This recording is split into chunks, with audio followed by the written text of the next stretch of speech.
أشهد أن لا إله إلا الله وحده لا شريك له وأشهد أن محمدا عبده ورسوله أما بعد فأعوذ بالله من الشيطان الرجيم بسم الله الرحمن الرحيم الحمد لله رب العالمين الرحمن الرحيم مالك يوم الدين إياك نعبد وإياك نستعين اهدنا الصراط المستقيم صراط الذين أنعمت عليهم غير المغضوب عليهم ولا الضالين. Tijdens het bespreken van een expeditie werd er melding gemaakt van het martelaarschap van Hazrat Khobab. Verdere details hierover zijn op de volgende manier opgenomen. Er wordt vermeld dat hij de eerste metgezel was die gemarteld was door aan een paal te worden gehangen. Dat wil zeggen, hij werd opgehangen alsof hij werd gekruisigd en vervolgens gemarteld. Alama ibn Athir Jazari schrijft dat Hazrat Khobab de eerste metgezel was die gekruisigd was ter wille van Allah de Almachtige.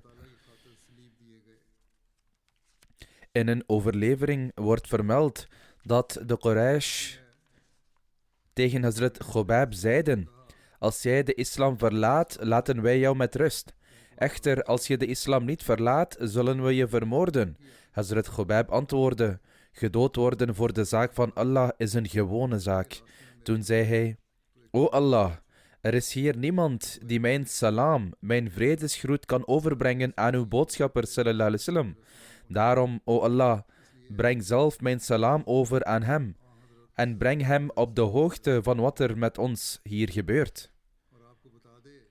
Hazrat Osama bin Zaid vertelt dat op een dag de heilige profeet sallallahu alaihi wasallam met zijn metgezellen zat en dezelfde toestand overviel hem als toen hij openbaringen ontving.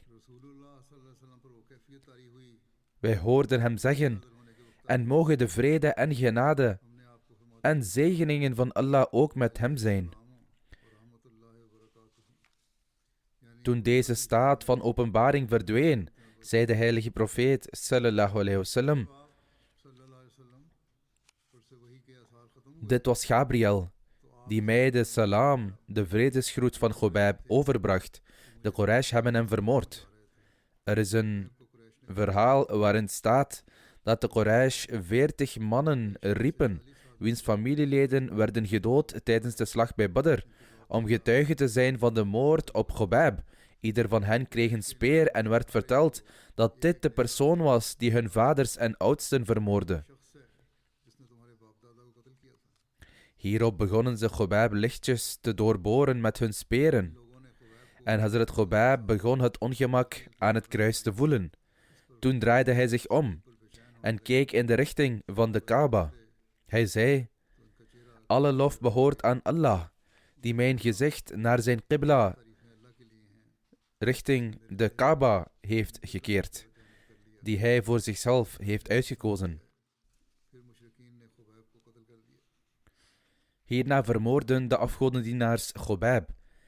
Hieruit leren we dat de afgodendienaars Hazrat Khobab eerst met hun speren sloegen, hem ernstig martelden en hem vervolgens doden. We leren uit een overlevering in Bukhari dat toen Hazrat Khobab klaar was met het lezen van zijn coupletten, Uqba bin Harith hem benaderde en Hazrat Khobab doodde.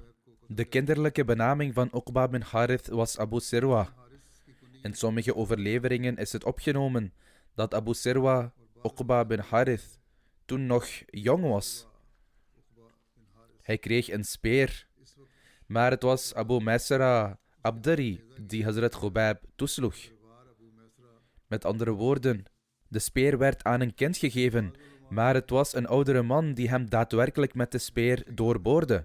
Sommige geleerden hebben Abu Sirwa afzonderlijk genoemd en hebben gezegd dat Uqba bin Harith zijn broer was. Toen Abu Maysara Hazrat Khubayb toesloeg, bleek het niet fataal te zijn.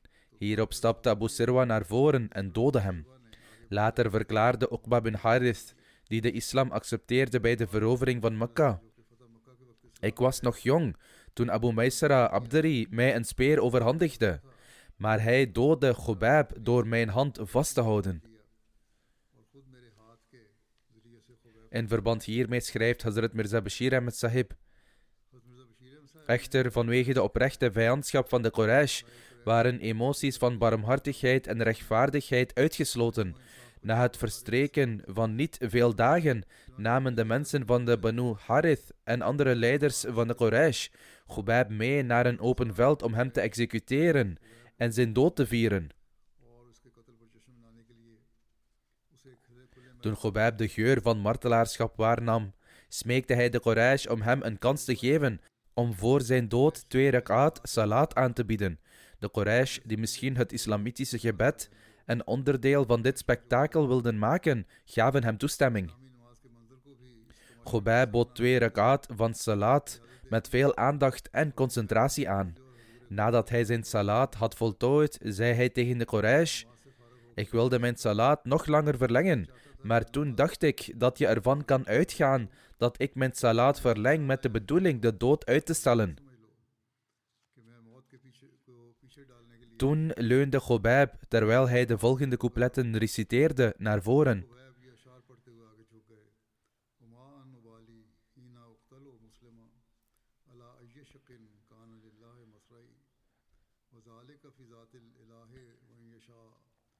Als ik als moslim gemarteld word voor de zaak van de islam, maakt het mij niet uit op welke flank ik val nadat ik gemarteld ben.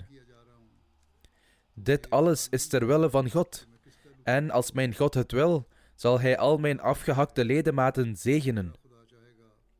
De laatste woorden van deze coupletten waren misschien nog steeds aan het klinken uit de tong van Khubayb toen Uqba bin Harith naar voren stapte en deze liefhebber van de heilige profeet sallallahu alaihi wasallam tot stof werd vermengd.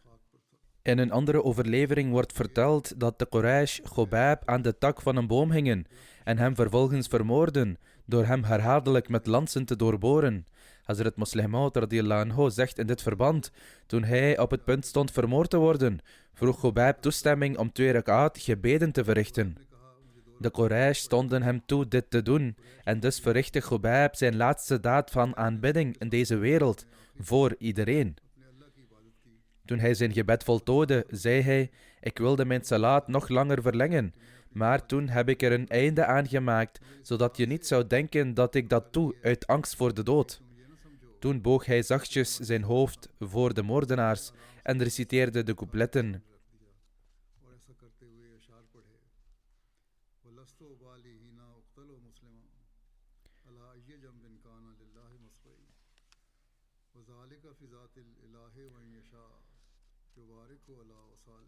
Als ik als moslim word gemarteld, maakt het mij niet uit op welke flank ik val nadat ik gemarteld ben.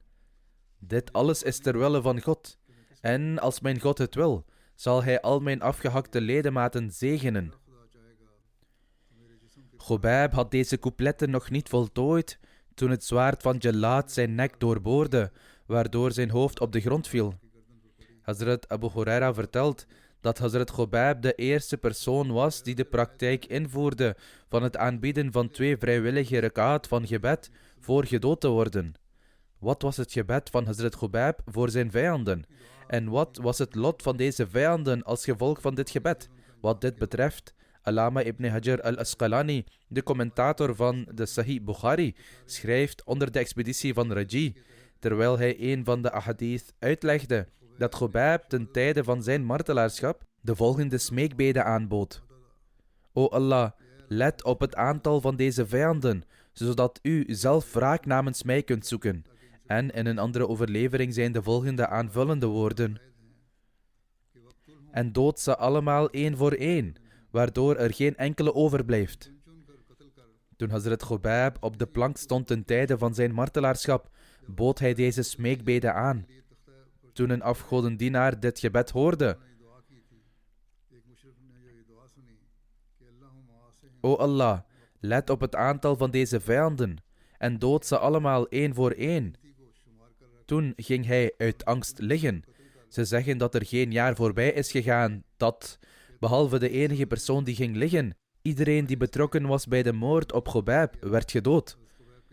Hoe dan ook, dit punt wordt door geen enkele bron bewezen, dat iedereen, behalve de persoon die ging liggen, feitelijk werd vermoord.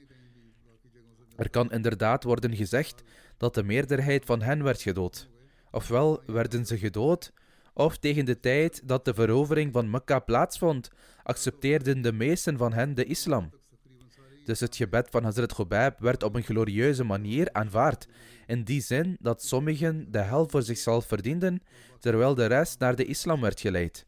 Hierover schrijft een historicus dat de ongelovigen bang waren toen ze dit gebed van Khobab hoorden.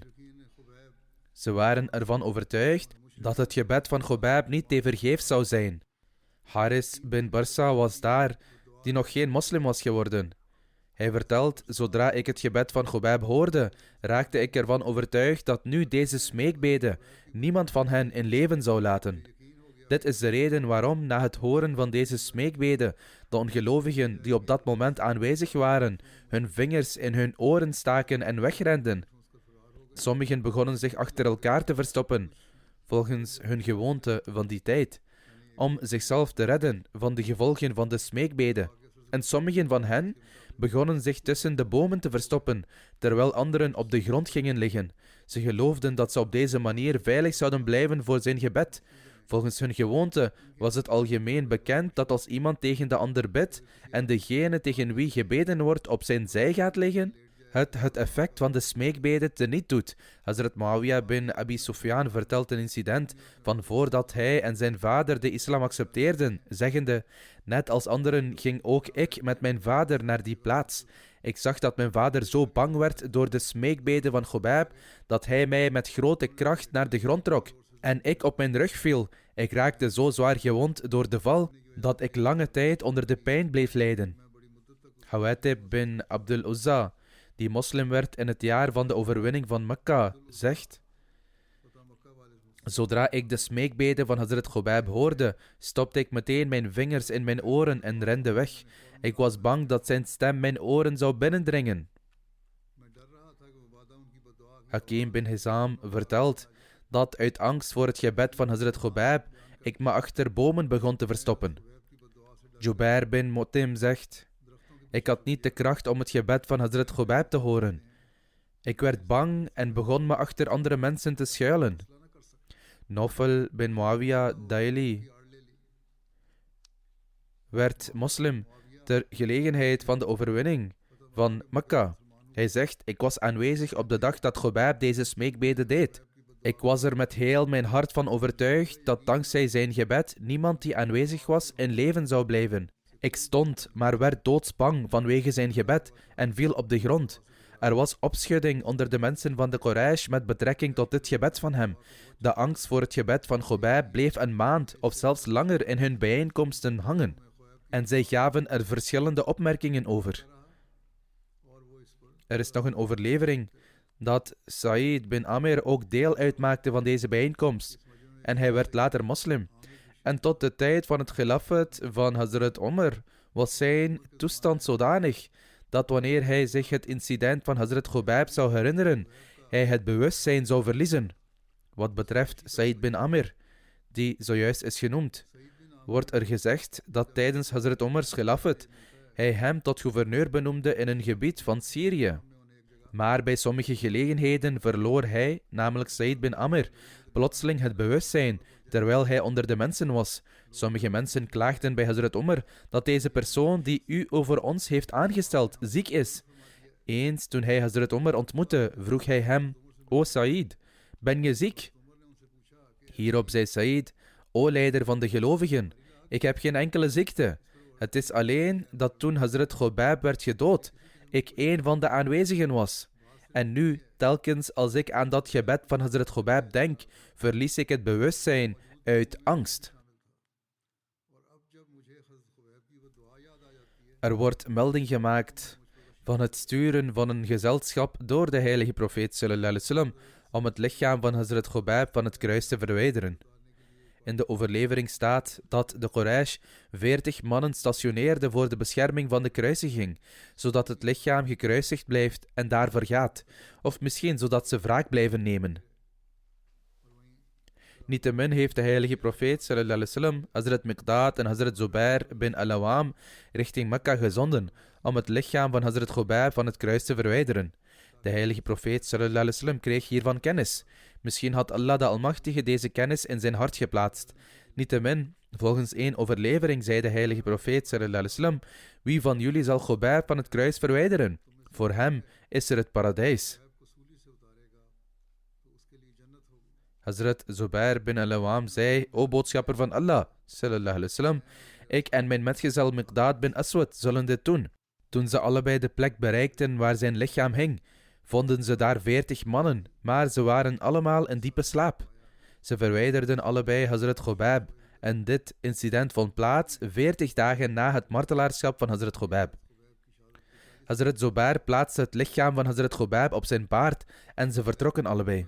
Toen de ongelovigen erachter kwamen en zagen dat Hazrat Khobab vermist was, gaven zij deze informatie door aan de Quraysh, waarna 70 ruiters vertrokken en ze voegden meer mensen toe om hen te achtervolgen. Toen de leden van de Quraysh deze metgezellen benaderden, plaatste Hazrat Zubair het lichaam van Hazrat Khobab op de grond, waarna Hazrat Zubair de tulband op zijn hoofd opende en zei: ik ben Zubair bin al-Awam en dit is mijn metgezel Miqdaad bin Aswad. Wij zijn allebei moedige leeuwen die onze kinderen hebben achtergelaten. Als jij wenst, zullen wij jou verwelkomen met onze pijlen.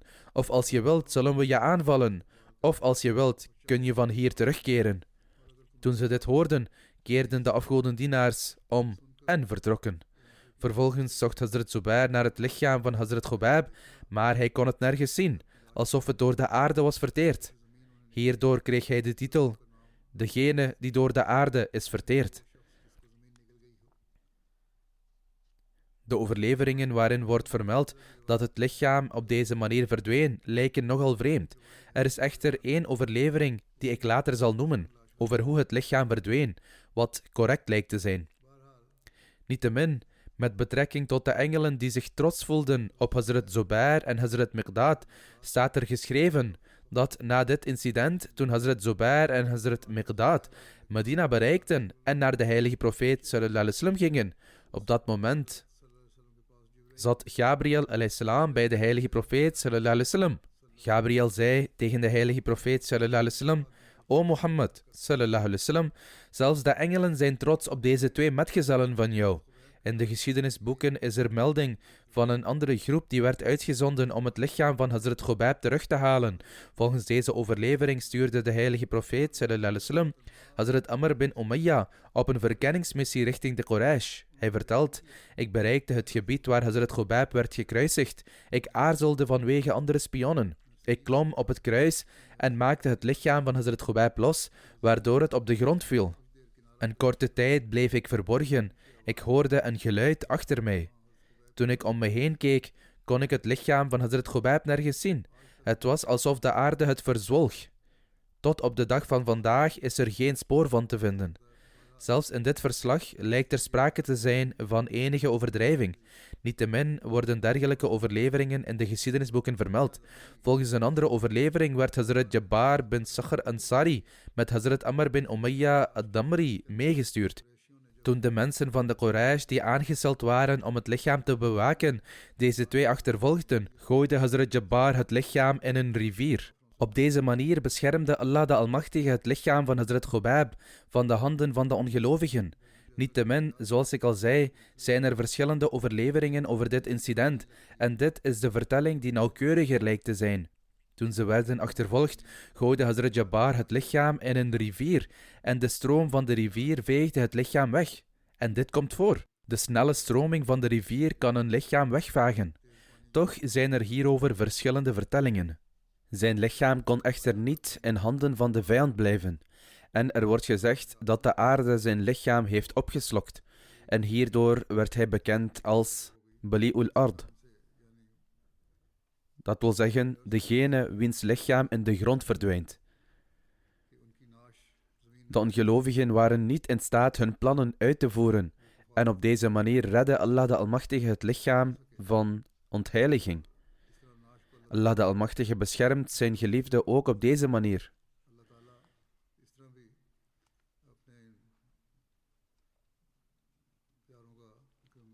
En er zijn nog veel meer incidenten waarin hij de lichamen van anderen beschermde. Ik heb de vorige keer 1 incident verteld waarin een lichaam werd beschermd door horzels en honingbijen en het lichaam werd niet onteerd. Dit waren mensen die van Allah de Almachtige hielden en omwille van hem offers brachten. Allah de Almachtige schonk hen in ruil grote eer en beschermde vervolgens hun lichaam na hun dood. De verslagen over deze expeditie eindigen hier. Ik heb voortdurend aan gebeden herinnerd. Bid vooral voor de Palestijnen, omdat de situatie alle grenzen heeft overschreden. De VS zeiden eerder dat het binnengaan van Rafah hun rode lijn was, maar ze zeggen nu dat dit niet het geval is. En niemand weet welke criteria ze hebben voor hun rode lijn. Hoeveel mensen zullen er nog vermoord worden, zodat ze actie ondernemen? Mogen Allah de Almachtige de wereld beschermen tegen deze onderdrukkers en ook de onschuldige Palestijnen beschermen tegen hen. Bid ook voor de bevolking van Sudan, waar ze hun eigen mensen vermoorden en moslims vermoorden moslims. Mogen Allah de Almachtige hen begrip schenken en hen in staatstelling gered te worden van de greep van Allah de Almachtige. En mogen zij als moslims werkelijk handelen naar de geboden van Allah de Almachtige. Bid voor degenen, de Ahmadis die gevangen zitten in Jemen, dat mogen Allah de Almachtige de middelen verschaffen voor hun vrijlating. Bid ook voor de Ahmadis in Pakistan, aangezien de situatie daar altijd onstabiel is. Nu Eid nadert, beginnen de geestelijken hun inspanningen tegen de gemeenschap te intensiveren. Mogen Allah de Almachtige alle Ahmadis beschermen tegen elke vorm van onheil en zorgen voor de middelen voor de snelle vrijlating van de Ahmadis die zijn gevangen gezet. Na het vrijdaggebed zal ik bij afwezigheid een begrafenisgebed leiden. De eerste is voor onze missionaris Chaudhry Munir Ahmed Sahib. Die diende als directeur van MTA International Teleport USA.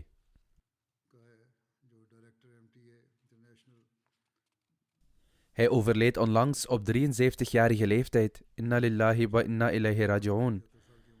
Ahmadiyyat kwam zijn familie binnen via zijn overgrootvader van moederskant, Hazrat Maulwi Fazl-Din Sahib radiyallahu anhu, wiens naam als tweede verschijnt in de lijst van 313 metgezellen van de beloofde Messias salam.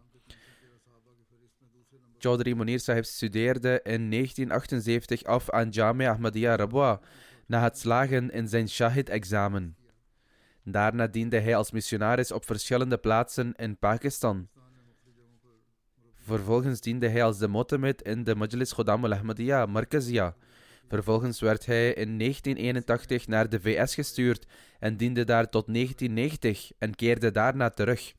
Vervolgens werd hij in 1994 opnieuw naar de VS gestuurd en bleef daar de Jamaat dienen tot aan zijn overlijden. Hij speelde een buitengewone rol bij de oprichting van de MTA Teleport in de VS. Aanvankelijk was het slechts een kleine studio voor uitzending en werd vervolgens verder uitgebreid en werd een aparte afdeling voor Noord- en Zuid-Amerika.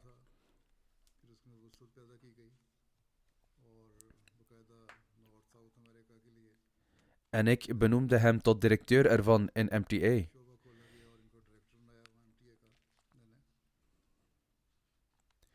Hij diende met grote inspanning en toewijding.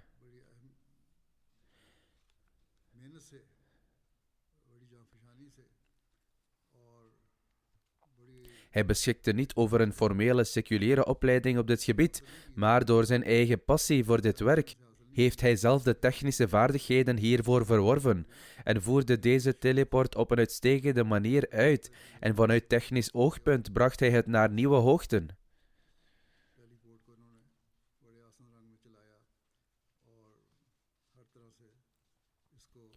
Hij laat zijn vrouw, zoon en 2 dochters achter. Zijn kinderen hebben gezegd dat hij altijd zijn vertrouwen op de Almachtige God stelde en de aandacht zou vestigen op gebeden in moeilijke tijden. Hij zei altijd dat hij de beschikbare middelen moet gebruiken en de zaak dan moet overlaten aan de Almachtige God. Gastvrijheid was een uitstekende eigenschap van hem. Zijn huis zou altijd openstaan voor gasten. Hij adviseerde zijn kinderen altijd om sterk gehecht te blijven aan Khilafat. Hij gebruikte al zijn vermogens, terwijl hij voor MTA diende. Integendeel, zijn kinderen hebben gezegd dat toen hij langdurig ziek was en herhaaldelijk in het ziekenhuis werd opgenomen, zou hij toch van daaruit ook zijn MTA-werk voortzetten. Hij was een voorbeeldig voorbeeld van een leven toegewijde. Mirza Maghfoor Ahmed Sahib, Amir Jamaat VS, schrijft: hij heeft niet alleen met veel inzet en aandacht gewerkt aan het verbeteren van zijn eigen afdeling, maar hij stond altijd klaar om ook zijn tijd te besteden en zijn kennis te delen voor andere projecten van de Jamaat. In bepaalde Jamaat-projecten heeft hij mij met veel plezier en met veel aandacht geholpen. Als hij ooit enige informatie zou tegenkomen die gunstig zou zijn voor de Jamaat, zou hij contact opnemen met het bestuur van de Jamaat en er de aandacht op vestigen. Absolute samenwerking met de Nizam-e-Jamaat, met het systeem van de Jamaat en het belang ervan, werd duidelijk bewezen door zijn woorden en daden. Hij was buitengewoon toegewijd en gehoorzaam aan de instelling van Khilafat en stond altijd klaar om de instructies van de kalif van de tijd te begrijpen en ernaar te handelen. Hij zegt verder: ik zag hem altijd zijn uiterste best doen om de wens en verwachtingen van de Khalifatul Masih te vervullen. De Amir Jamaat van Burkina Faso, die ook zijn familielid is, zegt: er is een bekend incident uit zijn jeugd. Hij was nog maar een paar maanden oud en werd ernstig ziek, en het leek alsof hij zich in zijn laatste momenten bevond.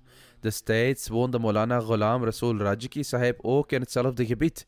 In zijn ziektetoestand bracht zijn moeder hem angstig naar Maulvi Sahib. En terwijl hij huilde, plaatste zij hem op de schoot van Maulvi Sahib en zei: Maulvi Sahib, hij staat op het punt te overlijden. Maulvi Sahib tilde het kind op en zei: hij zal beter worden. En jij zou zijn leven moeten wijden in de dienst van de islam. Op deze manier was hij vanaf jonge leeftijd toegewijd aan de dienst van het geloof. Zijn moeder beloofde op dat moment zijn leven te wijden. Hij zou zelf ook zeggen dat Mir Sahib hem zou adviseren om Suratul Fatiha te reciteren tijdens de schoolbijeenkomst. Omdat hij niet erg goed was in zijn studie en daarom reciteerde hij dit altijd. Bijna iedereen die heeft geschreven heeft dezelfde kwaliteiten genoemd die hij bezat. Shamshad Nasir Sahib, een missionaris, schrijft: hij was volledig gehoorzaam aan elke instructie van de kalif. Ondanks dat hij al een tijdje ziek was, heeft hij nooit iedereen over zijn ziekte verteld. Ook maakte hij niet zichtbaar dat hij zich ongemakkelijk voelde. Hij concentreerde zich uitsluitend op zijn werk en wijdde zich er met veel enthousiasme aan. Hij beschikte over een breed scala aan expertise. Hij bestudeerde alles tot in detail. En hij zou ook andere missionarissen begeleiden. Hij was een uitzonderlijke organisator en hij behandelde zijn collega's met enorme vriendelijkheid. Hij was een uitstekende gastheer. Niet alleen zijn kinderen, maar anderen merkten deze kwaliteiten ook op. Het was bekend dat hij iedereen met een glimlach begroette. Hij had een heel ontspannen en kalm karakter. En hij werkte ook heel hard. Allah de Almachtige had hem een buitengewoon begaafde geest geschonken. Hij was een missionaris. Maar toen Hazrat Khalifatul Masih IV, Rahimullah Ta'ala, hem benoemde tot lid van het MTA Earth Station, heeft hij alles grondig onderzocht en bracht het vervolgens naar nieuwe hoogten van succes.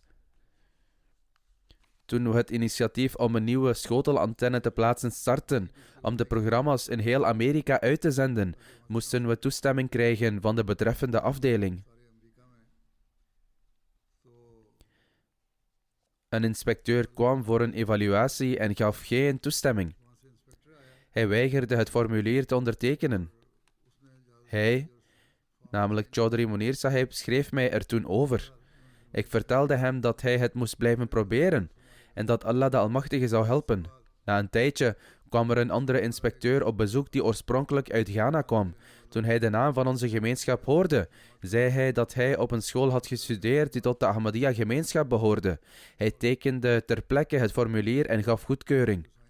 Dit was een voorbeeld van de uitzonderlijke steun van Allah de Almachtige. Door zijn inspanningen en gebeden heeft Allah de Almachtige deze taak gemakkelijker gemaakt.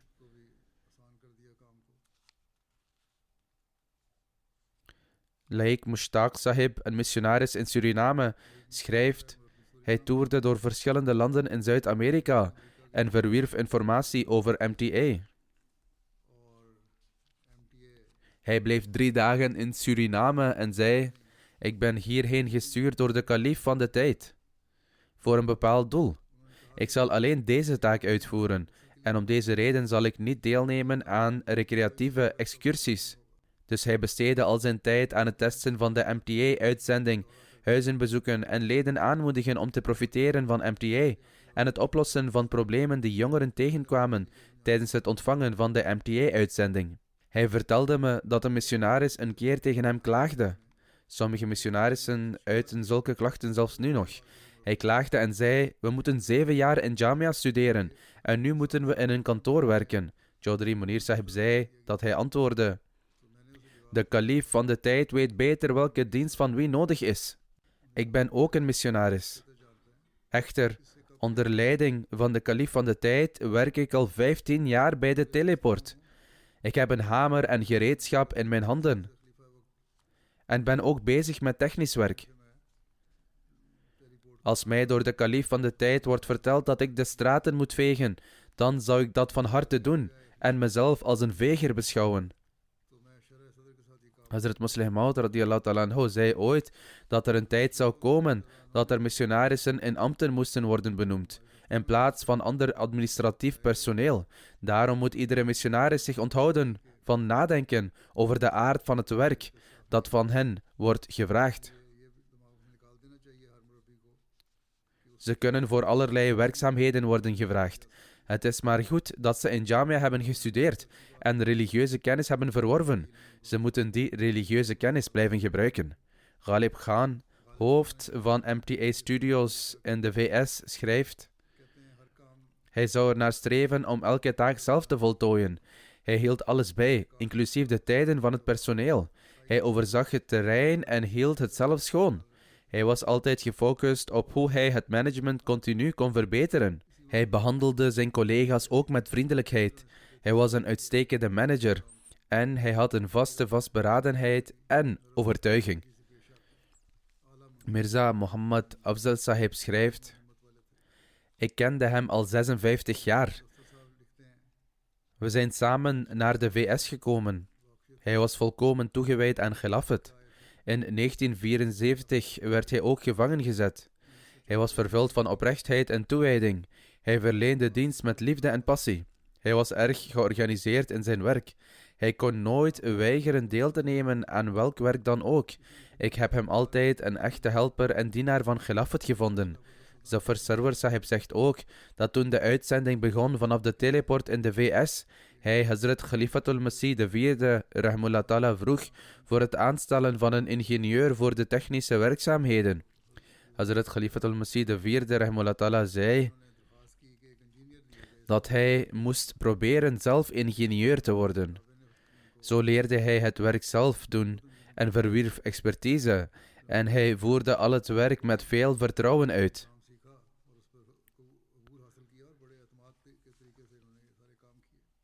Hij heeft 29 jaar bij MTA gediend, ondanks dat hij al die tijd een hartaandoening had. Het was dankzij zijn inspanningen dat men met gemak MTA-programma's kan bekijken door heel Noord- en Zuid-Amerika. Dr. Hamidur Rahman Sahib uit Los Angeles, VS, schrijft dat hij in 1993 in Los Angeles werd geplaatst en hij hielp hen bij het kopen van land in Chino en probeerde toen meteen een moskee te bouwen. De overledene was een zeer dapper en moedig persoon en zou zijn vertrouwen op Allah stellen. Hij ging naar het kantoor van de burgemeester van Chino om de gemeenschap voor te stellen. Na een introductie te hebben gegeven, sprak hij over het bouwen van een moskee in Chino. De burgemeester zei meteen dat er geen moskee zou worden gebouwd en zei heel boos: over my dead body, over mijn dode lichaam. Toen hij dit hoorde, stond Chaudhry Sahib met buitengewone ijver op en zei: meneer de burgemeester, deze moskee is een plaats om Allah de Almachtige te aanbidden. Het zal zeker gebouwd worden. Daarom, alle lof komt Allah toe, omdat daar een moskee werd gebouwd. En dezelfde burgemeester kwam en verontschuldigde zich. Daarna bezocht hij de moskee meerdere malen. Chaudhry Munir Sahib was erg dapper. Hamad Sahib is een missionaris en was ook familie van Munir Sahib. Hij zegt, toen ik voor het eerst in het veld van de dienstverlening ging, kreeg ik te maken met een aantal uitdagingen. Hij luisterde heel liefdevol naar wat ik te zeggen had en legde mij dan de dingen op een heel verstandige manier uit. Op deze manier werden alle zaken of moeilijkheden van mij zelf opgelost. Ik heb over veel zaken zijn advies ingewonnen. Munir Shams Sahib, directeur van MTA, zegt, hij heeft de teleport op een uitstekende manier opgezet. Een van de goede eigenschappen van Chaudhry Munir Sahib was dat hij er altijd naar streefde om in elke kwestie overleg te plegen. En probeerde altijd de fondsen van de Jamaat te sparen. Hij kocht alleen die machines die absoluut noodzakelijk waren.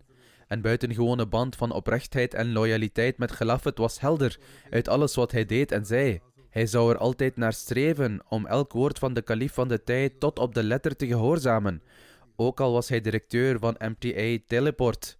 Maar hij had geen pretentie en verlangde geen enkele roem voor zichzelf. Dat deze en die taak dankzij hem werd volbracht. Hij werkte met volledige nederigheid en in feite zou hij anderen de eer geven. Ik heb gezien dat hij zijn waqf, zijn levensdevotie, met de grootst mogelijke oprechtheid vervulde. En hij streefde er onbaatzuchtig naar om ervoor te zorgen dat MTA het Amerikaanse continent bereikte.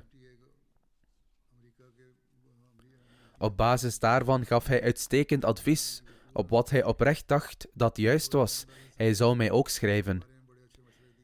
Hij heeft nooit de wens gehad om in de schijnwerpers te staan. Hij had een diep verlangen om de taak toegewezen aan hem door de kalif van de tijd op de best mogelijke manier te vervullen. Mogen Allah de Almachtige zijn vergeving en genade schenken en zijn positie verheffen.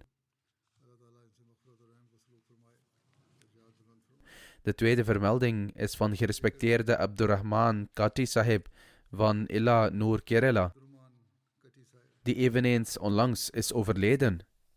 Inna lillahi wa inna ilayhi raji'un. Bij de gratie van Allah de Almachtige was hij een Musi. Hij aanvaarde Ahmadiyyat op 16-jarige leeftijd via zijn oom van moederskant Maulana Muhammad Alwi Sahib.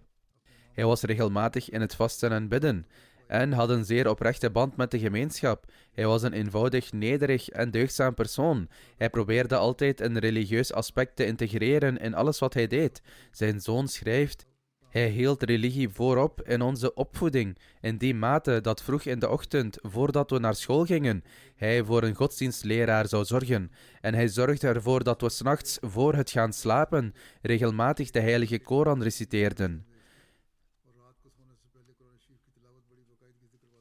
Zijn vrouw is 3 jaar geleden overleden. Hij laat 2 dochters en 4 zonen achter. Een van zijn zonen, Shamsuddin Malabari Sahib, dient als hoofdmissionaris van Kababir en kon de begrafenis niet bijwonen.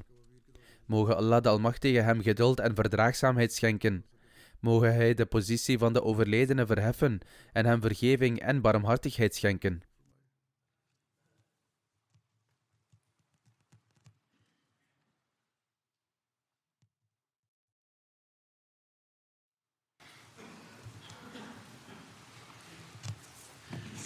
Alhamdulillah, nahmaduhu wa nasta'inuhu wa nastaghfiruhu wa nu'minu bihi wa natawakkalu alayhi wa na'udhu billahi min shururi anfusina wa min sayyiati a'malina. Man yahdihillahu fala mudilla lahu ومن يضلل فلا هادي له ونشهد أن لا إله إلا الله ونشهد أن محمدا عبده ورسوله. عباد الله رحمكم الله إن الله يأمر بالعدل والإحسان وإيتاء ذي القربى وينهى عن الفحشاء والمنكر والبغي يعظكم لعلكم تذكرون اذكروا الله يذكركم وادعوه يستجب لكم ولذكر الله أكبر.